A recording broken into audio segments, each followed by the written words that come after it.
Aaron Tuttle here. It's storm season in Oklahoma, and with that comes torrential rain, high winds, and hail. To protect your home and your family from these threats, the one roofing company you should trust is Ferguson Roof Systems.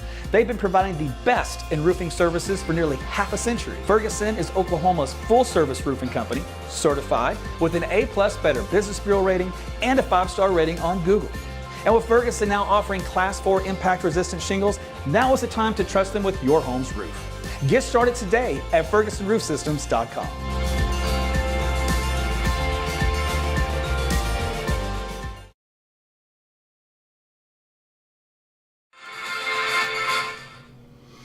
Hey everyone, Meteorologist Aaron Tuttle back with you again. It is Tuesday, May 14th.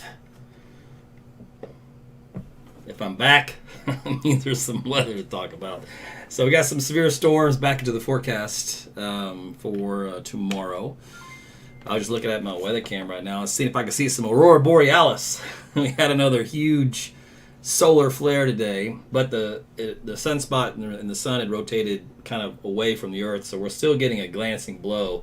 If it was kind of more of a direct hit, man, it may have been one of those huge displays out there, but we'll see. You might get a little sneak peek out there. The skies are pretty clear here across Oklahoma, so it might be something that we might notice. Anyways, thanks for joining me on YouTube World, on Facebook, on Rumble, and on Twitter X. I never know what to call that platform these days. I'll call it both. We're going to talk about the severe weather threat for Wednesday. Does it include some tornadoes? We shall find out. Travis, loving the shirt on YouTube. I see ya. Yeah, I went to a comedy show here in Oklahoma City, and it was J.P. Sears. Is that who it was? With his sidekick. I forgot the guy's name, which is terrible. He's occasionally in his videos that they make. Anyway, he was doing like the intro, and he was selling his shirts, and I said, I like that shirt. Just to be clear, I am not the deep state. Anyway, it's a little fun, doesn't hurt nobody. Now, if you're offended by this shirt, get the hell off the channel. That's right, I said it. Deal with it. Ain't no safe space here. Okay, so let's get on started. By the way, I put the link in the description for Facebook and even on Twitter X if you want to join the opt-in weather updates option or the Facebook broadcast channel. I got about 6,500 of you, I think, in the Facebook broadcast channel. Basically, I just use that to let you know that I'm going live. That way you don't miss anything, because you can't trust the algorithms these days. They are not your friend. Social media is not your friend. Yet we all use it. We must, because that is the new world we live in. All right. All the housekeeping is done. All the fun stuff is over. The jokes are over. It's time to get serious. I know what you came here for. Some action. All right. Let's get this thing started here. Okay. First off, like I mentioned, take a look out there. Dark, huh? I was hoping to see some lights. Now, I do see some lights, but I think this is just from looking at the kind of a reflection off some of the... is this thing going to work for me? It's not moving. Oh, it's so lame. I had to unplug the camera today. So it's not going to work for me. Of course not. That's okay. It's still dark. I was just going to move it down to show you some of the lights on the horizon, but maybe later on the night I'll see some color. We'll see. Tell you what, out there right now, here is a look at the Storm Prediction Center's outlook as far as severe weather is concerned for our Wednesday. Have a slight risk here in yellow across the state. This little green spot is for tornado. It's the lowest category that they have. It does include Oklahoma City, points west and points north. And then also we have wind and hail, which is the primary thing that we'll be dealing with here for tomorrow. Here's a look at the severe weather threat, the close-up view of that for Oklahoma. Again, that includes the Metro, Stillwater, Enid, Woodward, Clinton, Altus. Tornado potential is low. Golf ball size hail and up to 70, 80 miles per hour wind is possible. What do the algorithms from the AI models show? Well, they have that little green area here, which extends a little bit further to the west here to the Texas Panhandle. So again, this is the very lowest levels you can get.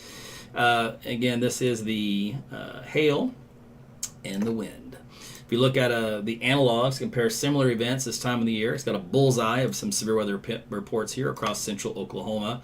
That's it for, I believe it was for any severe category, at least one report. All right, that's not very important, right? About any severe weather, 5 reports, and the probability of that is up around 60 to 70%, so still pretty decent. Again, that's hail, wind, and a potential tornado. If we just outline the potential for tornado only, in the algorithms for the the analogs, we have about a 30% or 40% probability here in central Oklahoma. Speaking of which, we are May 14th. May 15th is where we peak in our severe weather season across central Oklahoma, and after that, it drops down little by little. Just so you know. Here's a look at the NATOcast. And that little AI algorithm likes a spot here in northern Oklahoma. And believe it or not, I like the NATOcast. When I saw the data, I thought, you know what, that's where I would put my tornado. So let's take a look. Now here's a look at the newest stuff that came in, hot off the presses. Now the colors you see on the map are the lift areas in the atmosphere in the jet stream pattern. So we'll zip on into tomorrow afternoon, right about here. And so it's just very subtle. We're kind of in a westerly flow, kind of a zonal flow. We have a little weak upper low here and a stronger one here. So these two will have to swing on by through Thursday and Friday morning before we clear out. But that'll be a trigger for more showers and storms. If we look at tomorrow afternoon, we do have this little red area here. This is the mid-level lift in the atmosphere across northern Oklahoma and out to the west. So that will be helping to trigger those showers and thunderstorms. Heat is going to be around tomorrow. It's going to feel a little more oppressive than today. We're talking mid to upper 80s here across the I-35 corridor, some 90s out here in southwest Oklahoma. That's gross. Ain't nobody got time for 90s, man. Already? It's not even June yet. All right, so the moisture in the atmosphere. If we take a look at the dew point values, this is what I was looking at for the area of severe weather. So basically, we're kind of forming here, and this is going to be a little rudimentary stab axis. It's not going to be perfect because this weather map models have a tough time to find out every little detail, but we'll draw it. There's kind of 2 little pseudo warm fronts. One that kind of comes into this area. There's another little stronger one that's got a little bit better moisture with it, so maybe a little surface trough here in this zone. And then you have basically a warm theta E axis right here in this zone. And then all this is coming into an area of low pressure right here between Enid and Ponca City. And so that becomes your area of interest for a tornadic thunderstorm. All right, so that means a tornadic thunderstorm could form in this area and then propagate down this warm front. If it ends up being this boundary or this surface boundary, anywhere there's a little bit of a boundary where you've got this theta axis, this would be a favorite area because the winds here are east-southeast, so almost an east to southeast wind, and that will really help that storm to rotate at the lower levels of the atmosphere. And if you're looking at just some point forecast soundings, which we'll do here on this page, because this shows you the cape and shear overlaid. Again, the bigger the triangles that you see here, the bigger depression here, indicates the more turning with height. So we'll pick this little spot here in Stillwater as just an idea of what the atmosphere looks like at that point in time. Cape values up around 4,000 plus joules, which, by the way, is plenty of instability. It's an overkill.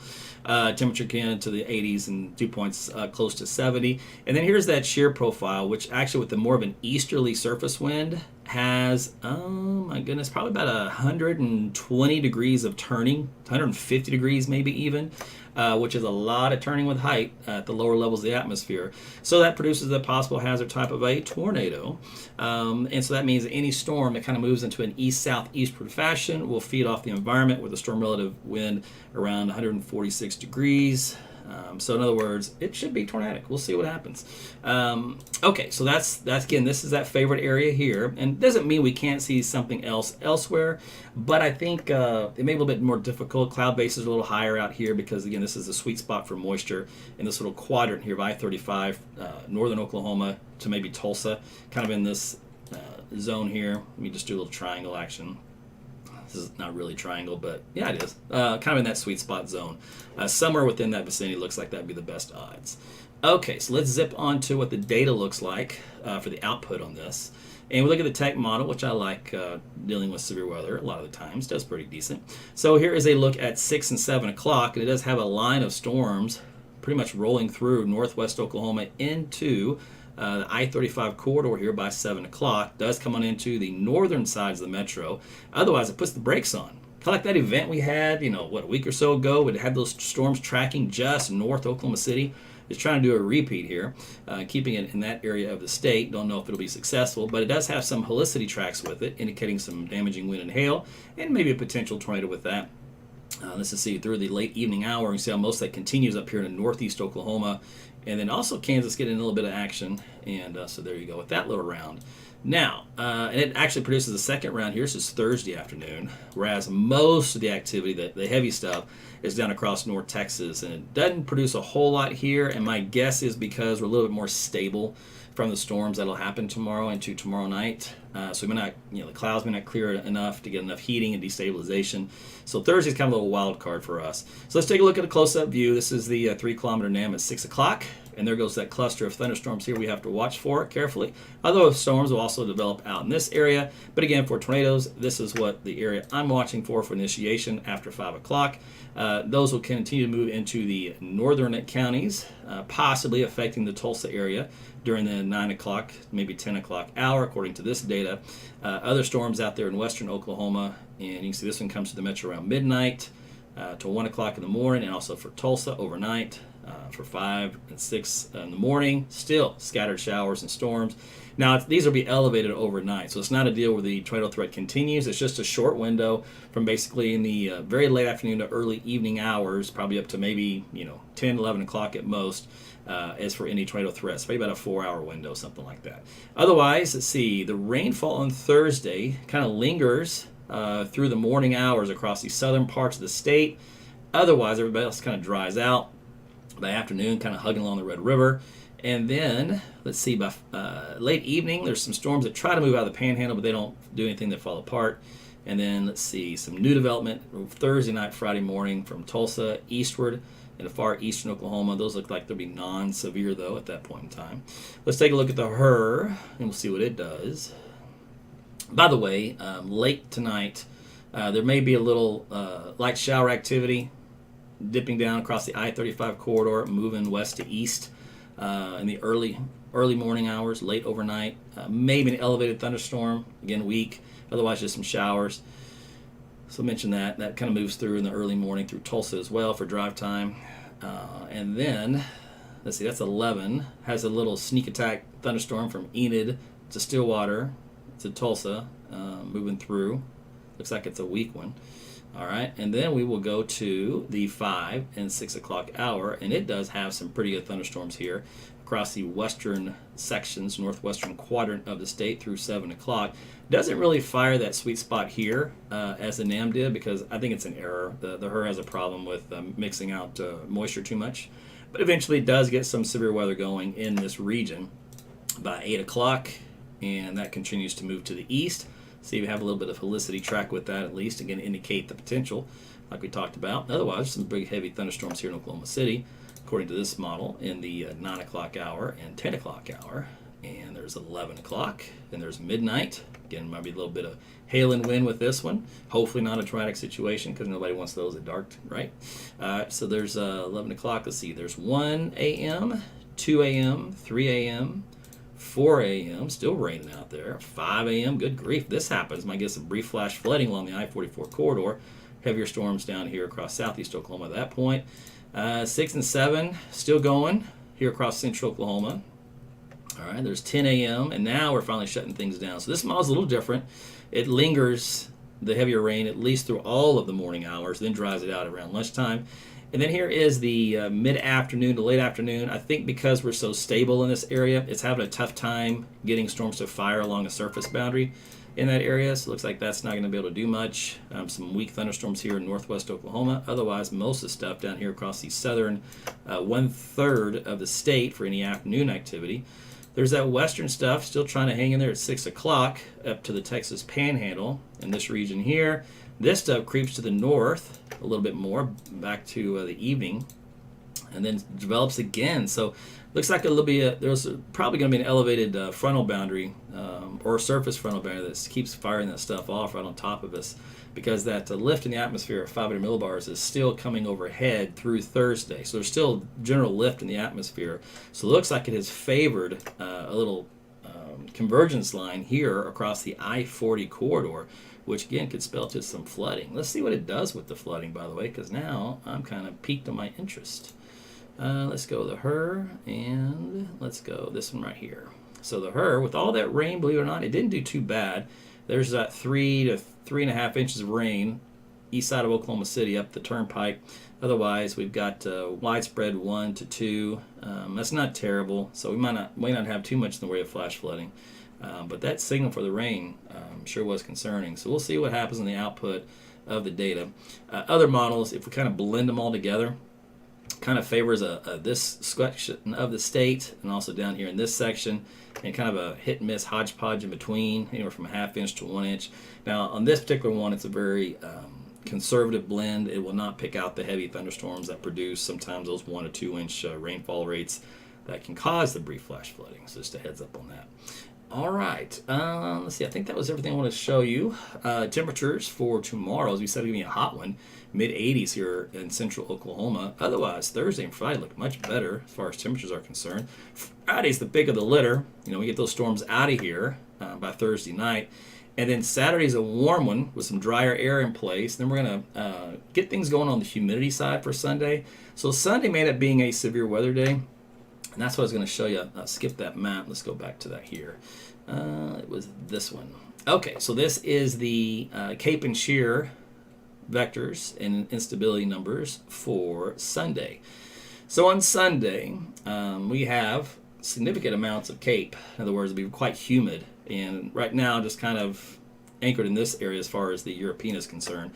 Now, you still have to have a surface kicker. So in other words, you have to have something to fire off the storms. And, of course, you can't be too capped.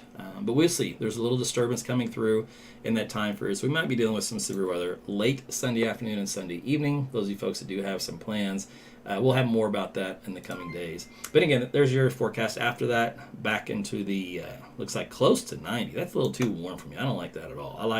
I can do the low to mid 80s this time of the year. If it's in the upper 80s to near 90, I'm done with that. I don't want to redo. Overnight lows, though, on the juicy side, so your Bermuda will start growing quite rapidly as a result. So there you go. All right, so that's what I had here for you. So I will be watching things carefully tomorrow afternoon, evening. So if it looks like something will be tornadic or may go that way, I will do a live broadcast for you. Other than that, expect a little bit of hail, a little bit of wind, our typical stuff. Like I said earlier, this is the peak of our severe weather season, and then every week after that, in the data, it drops off. But it doesn't mean that's climatology, just so you know. We could have an active period of the last couple weeks of May, for example, into June, but climatology-wise, as far as our tornado season, it peaks in mid-May. Because remember, every year is a little different, and they all average out. It all blends together in the data set when it's all said and done, and that's how you get your averages. I did not look at the extended for that. I don't know if it does any good. Let me see if there's anything I can show you here real quick. In relation to that, let's see.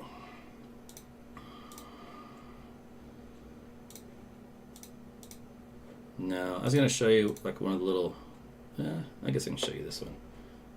This is like a little AI model. So this was issued, yesterday, because I think today's didn't come in. But anyway, so it got a little bit there. There's Thursday, Friday, Saturday. There's a little bit for Sunday, and there's Monday. And then I think the flow changes a little bit so that next week it probably gets more active in this area, which is normal. So it might be dealing with a few more rounds of severe storms for that week of the 20th. Just so you know, heads up for the long-term planners that love to freak out well in advance as to what's coming. there's your extra risk of severe weather. But yeah, so there you go. Who's asking? All right, somebody's already saying replay. So yeah, if you joined in late, don't do that. Make sure you get here on time if you can. Otherwise, sometimes you will have to watch the replay. I'll put in the comment section again the link to the Facebook broadcast channel. You can join that, and that way I will send you a message on your instant messenger, and that way you don't miss it. Now, if for whatever reason Facebook doesn't allow you to join that channel, it means either you don't have Facebook Messenger installed on your phone, or you're just not privy And that has nothing to do with me. Facebook is a beta thing, so Facebook hasn't given it to everybody. But if you can't join that one, you can join the second one, which is opt-in weather updates. That's my old workaround that I was using because the algorithms don't always play nice to let you know when I'm going live. They always turn it off on you. So you have to go, like the pages that you like, that you follow, you have to keep going in to where you have like the button that says like or follow. You have to go in there and click that follow button or the 3 buttons next to it, and then change your preferences, which is usually notify me every time there's a post, and or notify me when that person goes live, so that way you can keep putting it back to what you like, and override what they keep telling you what you're supposed to like, and that way you don't miss anything. Let me think, anything else? Real quick, I told Jody I'm gonna look around. I remember I've been doing my own thing since 2010 on social media for all of weather, which was a first. No one's ever had done that. And so I did it for a few years, and I was storm chasing at the same time on the side. I thought, you know what, after the El Reno tornado, I'm just going to do broadcasts like I used to at the TV stations for 12 years. I'm going to build a studio in my house. I'm just going to go live on all the social media platforms. Back then, Facebook really was the only one. Then YouTube started catching on. So that's kind of how I geared everything.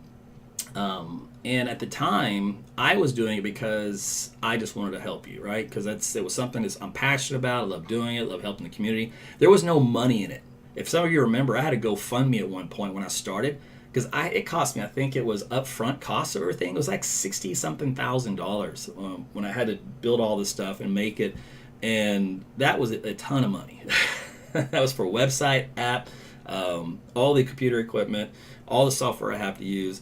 And so I got a little flack from them, like, hey, I'm building a business, and I was robbing my retirement to do it. So some of you did give back then in those early days, and that was awesome, because that really helped out. And then I think that was 2014 for all that stuff. Nobody in the country been doing it, and I was covering all of Oklahoma.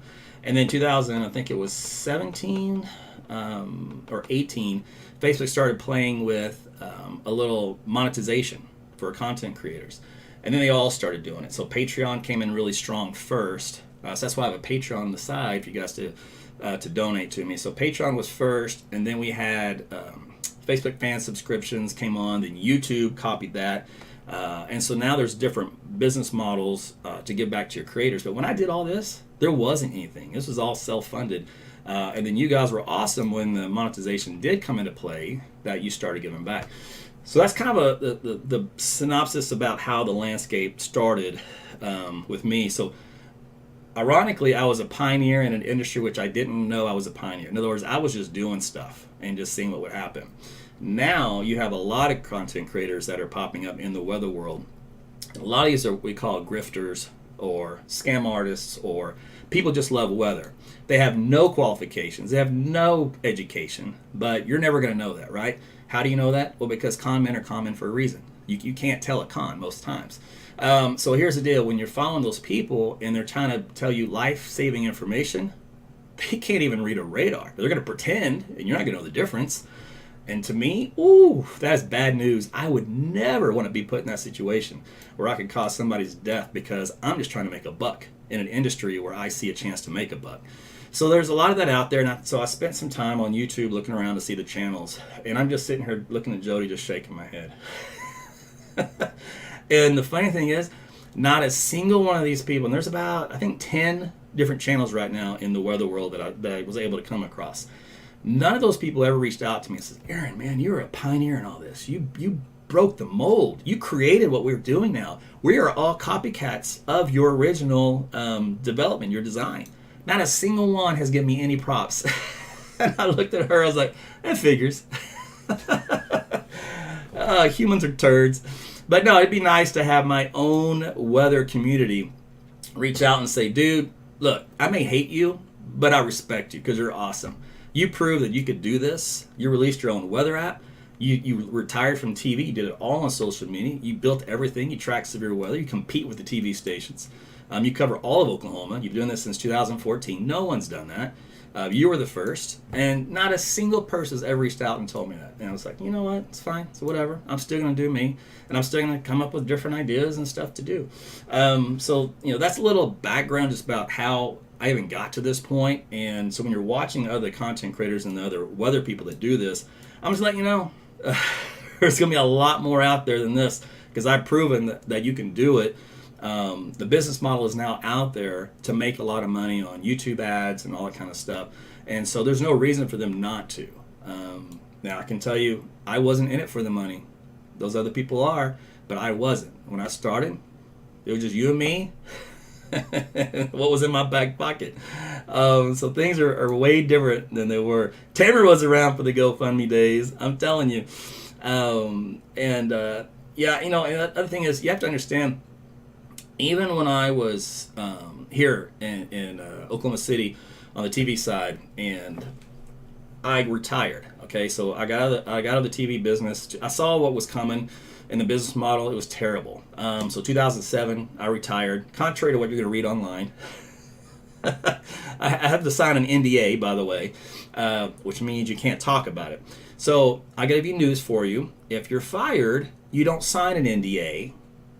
Okay, only idiots that don't know that, which wants to make money on blogs and just talking trash. If they had any intelligence about that community, they would know that. So no, I wasn't fired, but I did sign an NDA. So I quit and I worked for the government. All right, so that's the short version of that whole story.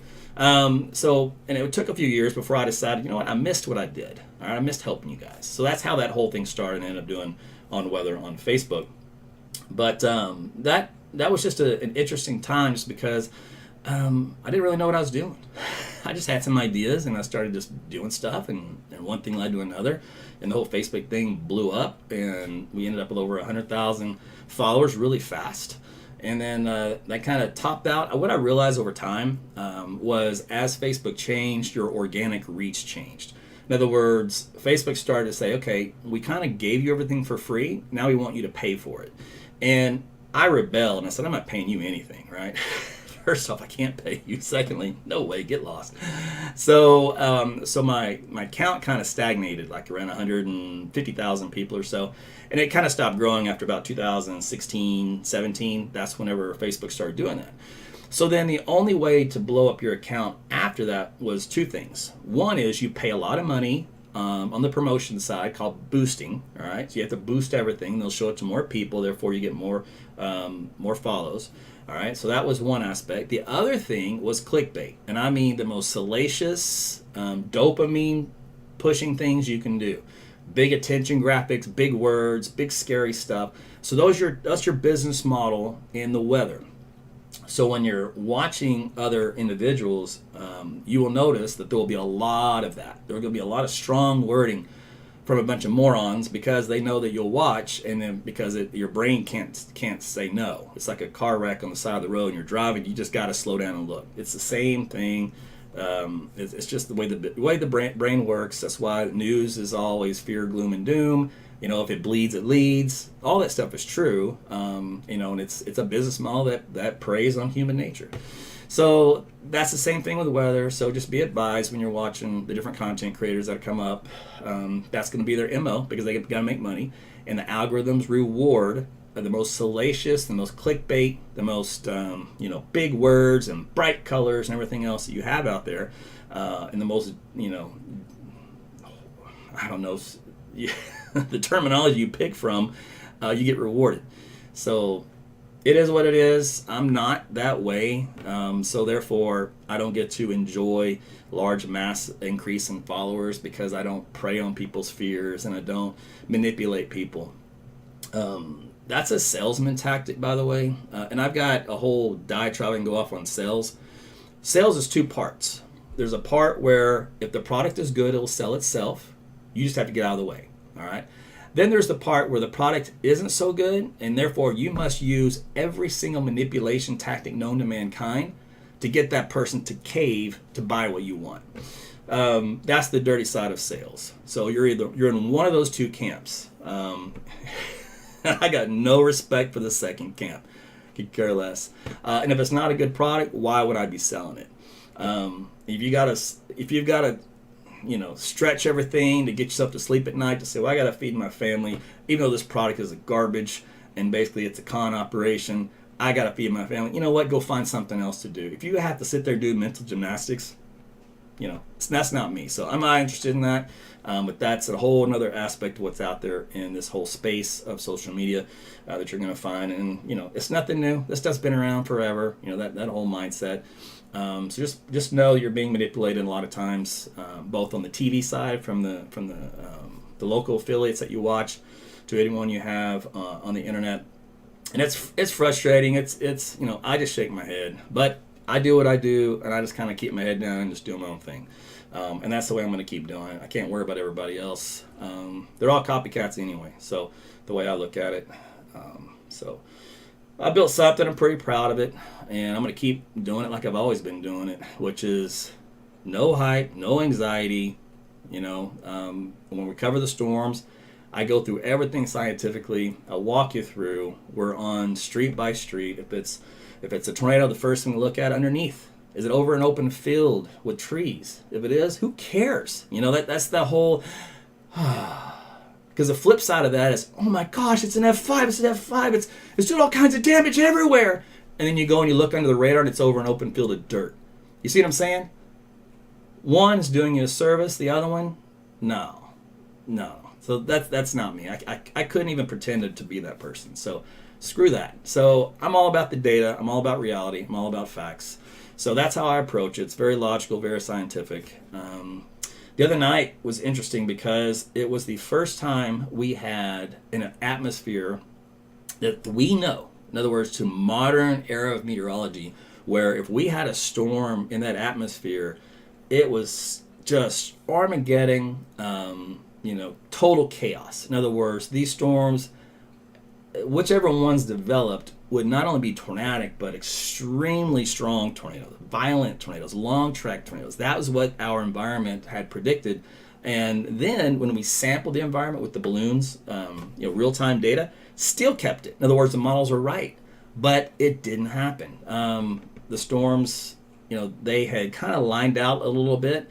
And if you ever watch me, anytime you have those storms that do line out in that fashion, it's much harder to produce a tornado due to interactions in each storm trying to fighting for dominance. So that's a good thing, obviously, in the end. But we had that one supercell take advantage of that environment that ended up going through Barnsdall and up to Bartlesville. And that was the only one.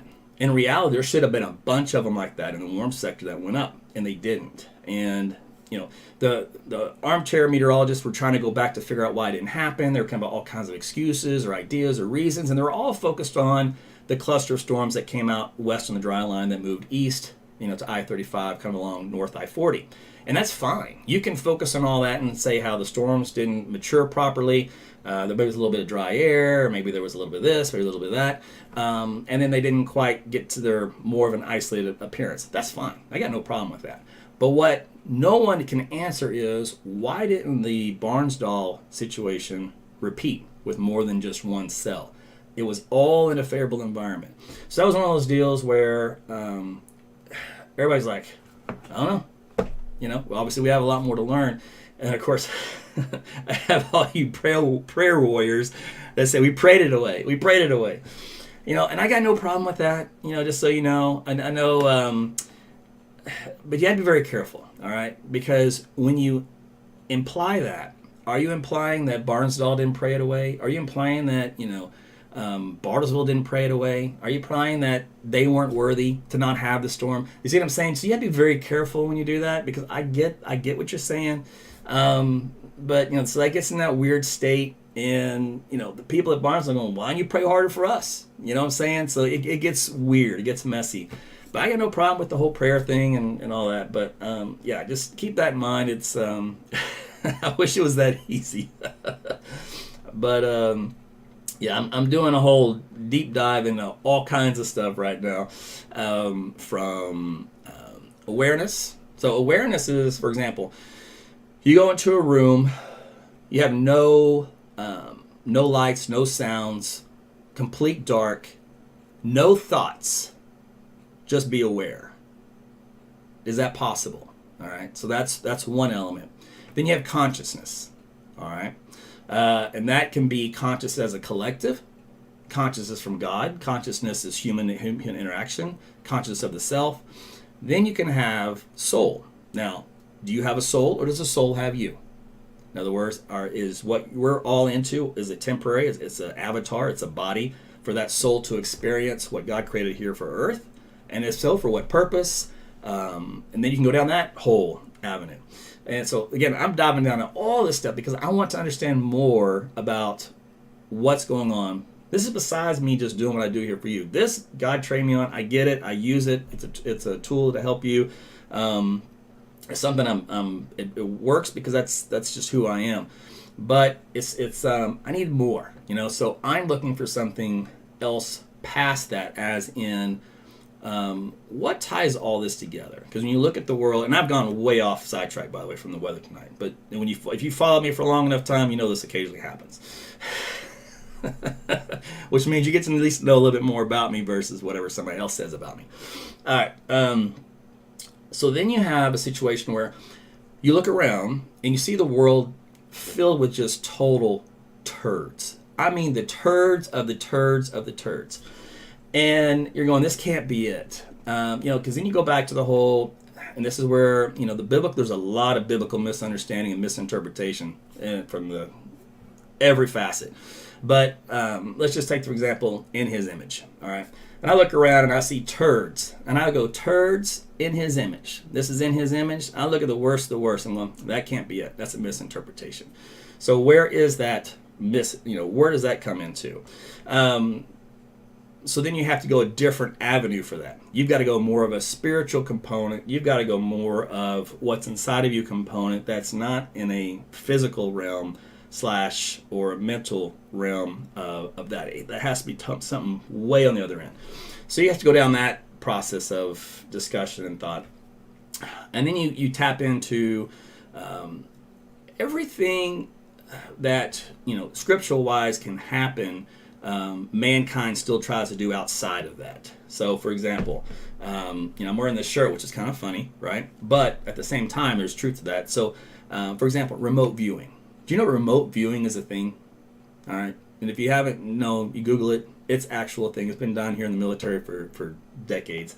So, remote viewing is something like, for example, if you could do it spiritually, and maybe there's some mechanical aspect of it where, we've somehow figured out a way to do that, and we don't even know what we're doing, right? What kind of realm is this? All I know is that it does happen to some degree, and it's being practiced.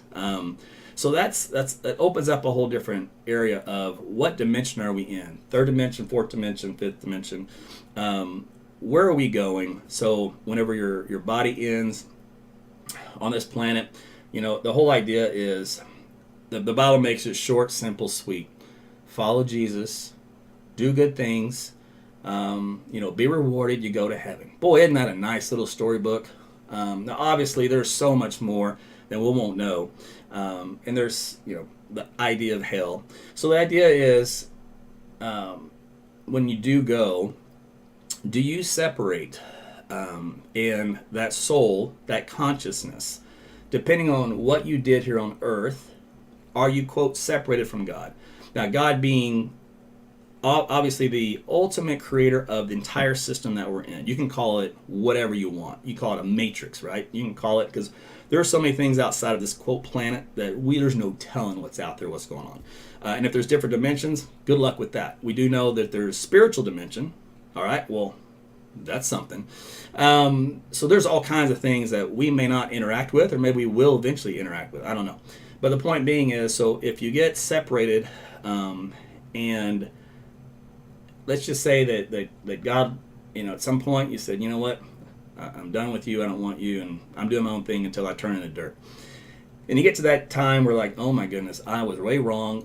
God, here I am. Maybe he doesn't see you anymore. Maybe you're, it's like, I can't even hear you right now. And that is a separation from that. Maybe you're completely tormented because of whoever you were as a person on this planet.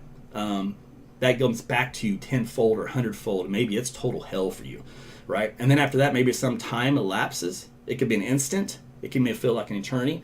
And then maybe your soul is now gone and it's absorbed in the overall consciousness or thrown out. Who knows? No one's going to know. But the point is, that's a whole other avenue you can go down to.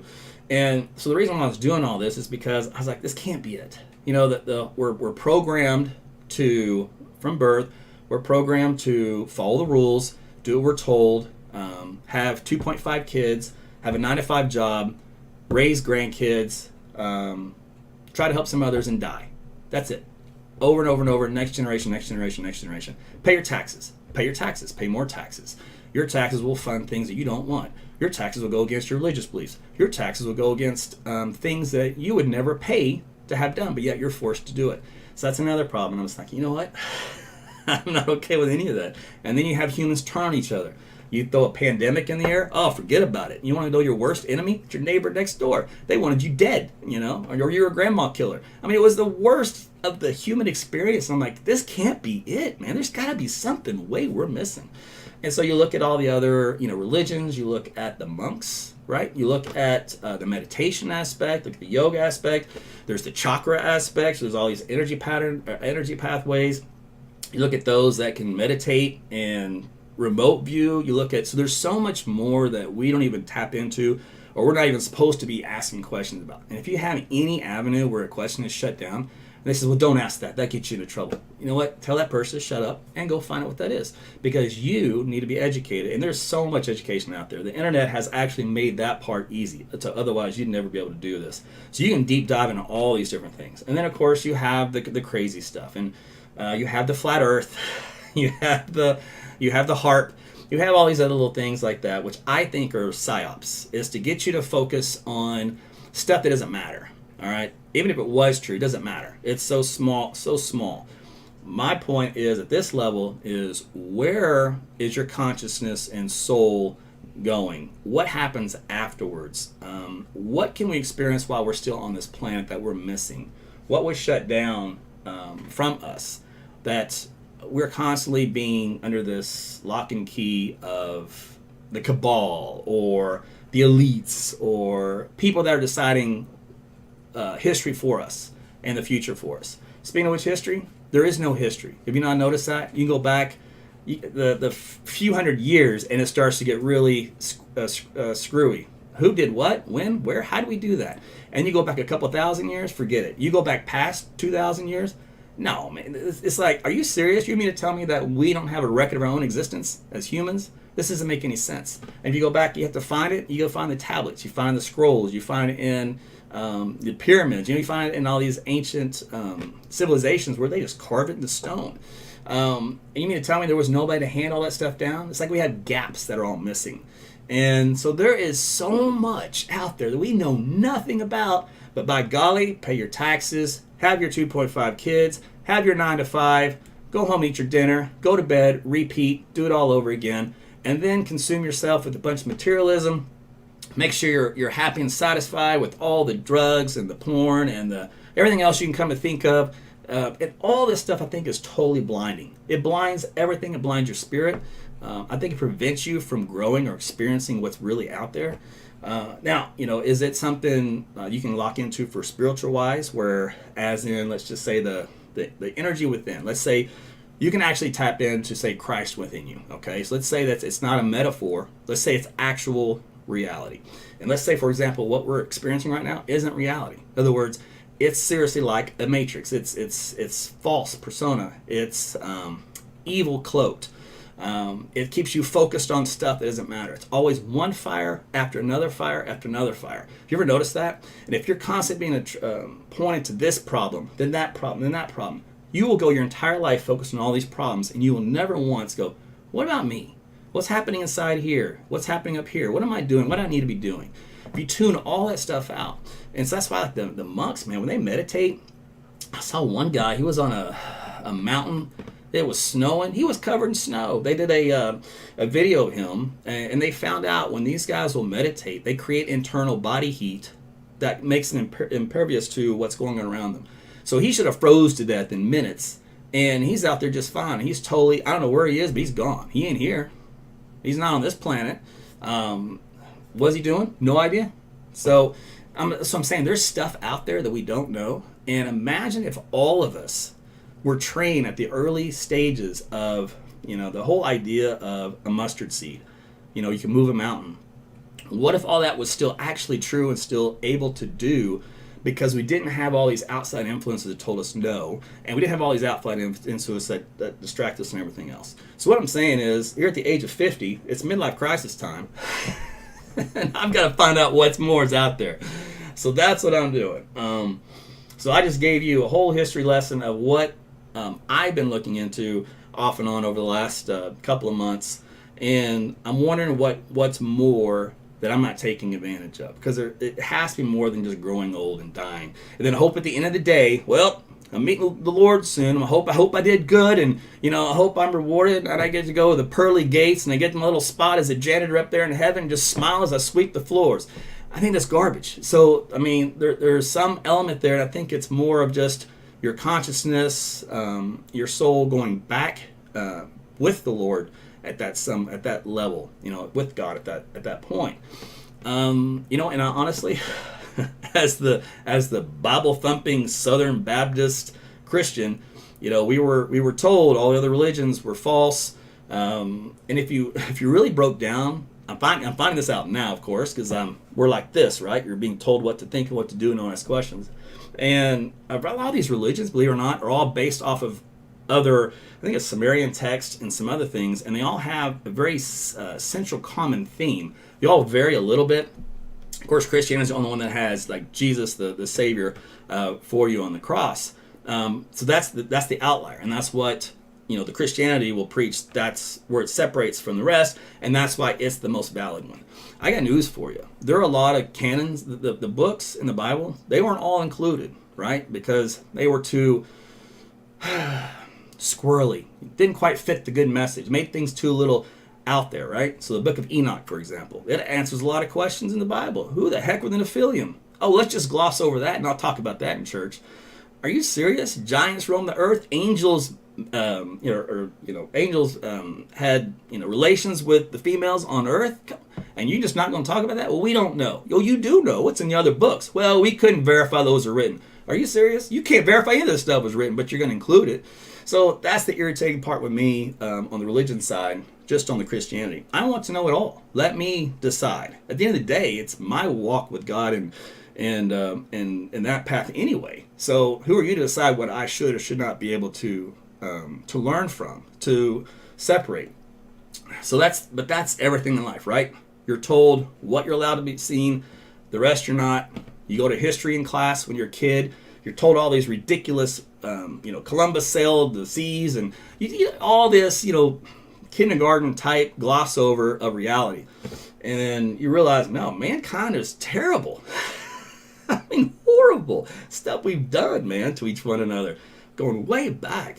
So you have to wonder how much that is the fallen angel stuff, and then the flood of Noah. How many floods have there been? How many resets have there been? How many times has civilization been restarted? You can go down that rabbit hole. You can go down to buildings that somehow were made. It says in the early 1900s, and the stonework is impeccable. The pyramids are still. I read one of the deals where they think they kind of figured out there's a certain machine that they were able to use to help get the stones up. Didn't know how they carved the stones or whatever, but at least they had how they were able to place them up top. I hadn't even gone down that yet. It's just fun at this point. All that stuff is just kind of fun. Then you can throw in UFOs to boot on all that. So yeah, that's the whole thing too. And then what's funny is the government leaks out little stuff. Then they contradict it and say, well, no. But then they leak out some more. Then they contradict it. All this has been going on for years. Congress has had these stuff going on.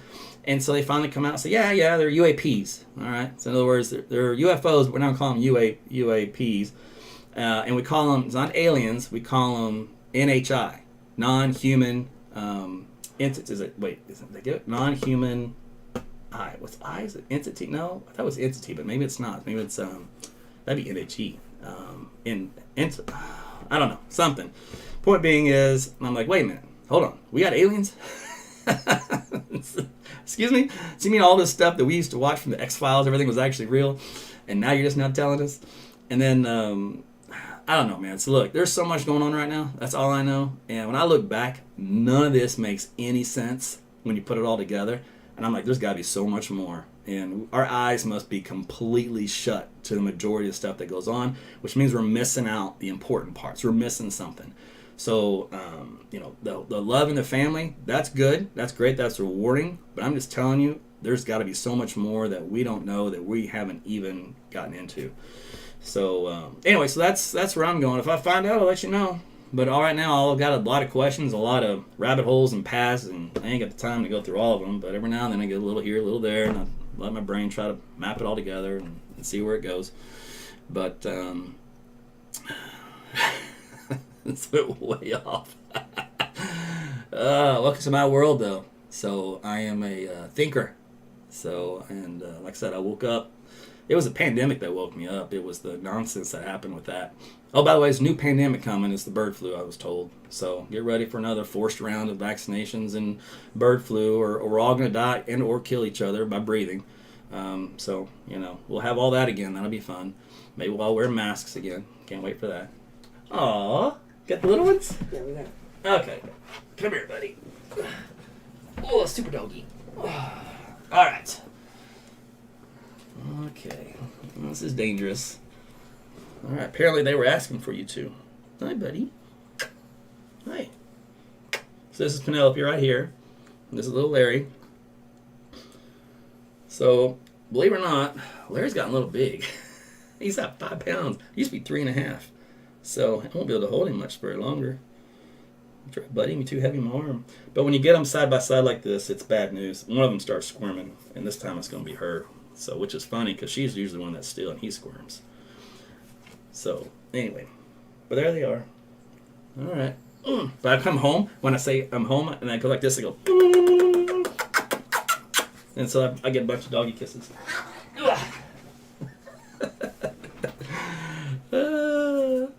Anyway, all right. Well, listen, I don't know what time it is, but I got to get out of here. Get ready for bed. Some have to work in the morning. If you missed the whole start of this deal, which had the forecast in it, you can watch the replay, and you can always drag the little cursor and just skip through to the part of that part. And as far as the meaning of life and what comes next, stay tuned. I hope to have that figured out soon. If I do, I'll let you know. All right, everybody. Thanks again for watching, and I'll be around tomorrow evening. Should we get some tornadoes? I might do a lunchtime live tomorrow if I've got the time at work, and we'll see how that goes. All right, again, thanks for your support, liking the video, sharing it, donating, being a Facebook subscriber, YouTube, Twitter, Rumble, all that kind of stuff, all those things. And we'll do this again soon. All right, take care, everybody. Good night.